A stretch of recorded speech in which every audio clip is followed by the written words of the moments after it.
Давайте начнем с категории до 86 килограммов. Малик Шаваев уже встречался неоднократно с Артуром Найфоновым. По-моему, он ему уступал. Не помню сколько раз. Я помню, что это было впервые, когда он только дебютировал в этой категории на Спартакиаде в Казани. А дальше там, по-моему, они еще то ли на Иргинском, то ли еще где-то встречались. Но с тех пор Малик Шаваев прибавил серьезно. Он вообще очень неудобный соперник для каждого. Но в связи с тем, что это было для него новым весом, он сначала еще осваивался. Но сейчас он уже, наверное, полноправный один из фаворитов этого веса. И тем не менее, Артур Найфонов и его борьба в Баку, даже несмотря на то, что он был травмирован, а я это знал, для многих стало откровением. С одной стороны, вроде бы его же стиль, но с другой стороны, Артур Найфонов это опытный турнирный боец, и с ним легко никому не будет. И тот факт, что он является многократным чемпионом Европы, призером Олимпийских игр, говорит о многом на самом деле. И поэтому сейчас сложно сказать, как сложился бы поединок Артура Найфонова против Шаваева или, например, Кадиева.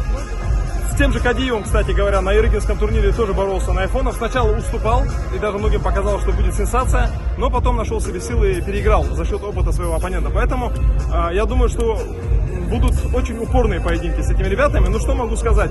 Шаваева я уже описал, а Кадиев это, конечно, безусловно, открытие этого чемпионата. Я его уже смело могу назвать, даже несмотря на то, что, может быть, завтра кто-то там что-то еще сотворит такое невероятное. Но Ибрагим Кадиев, безусловно, это сенсация. Я его уже успел сравнить с Абдулрашидом Садулаевым в начале его карьеры, когда в его же весовой категории до 86 килограммов он выступал и тоже так же ярко начинал.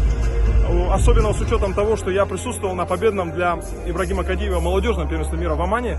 И тогда еще никто не мог бы сказать, что молодой паренек такой больше худощавый, нежели крепкий в средней весовой категории 79 килограммов, даже еще не 86. Вот так себя проявит уже в олимпийской категории. Но, как сказал Ибрагим Кадиев, участие или возможность побороться на Олимпийских играх движет им просто невероятно.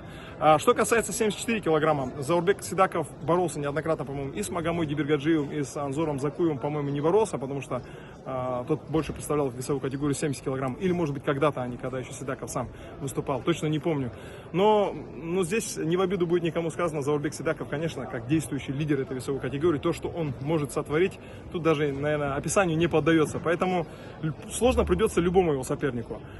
Но я, как человек оптимистичного склада характера, считаю, что невозможное возможно, поэтому почему нет?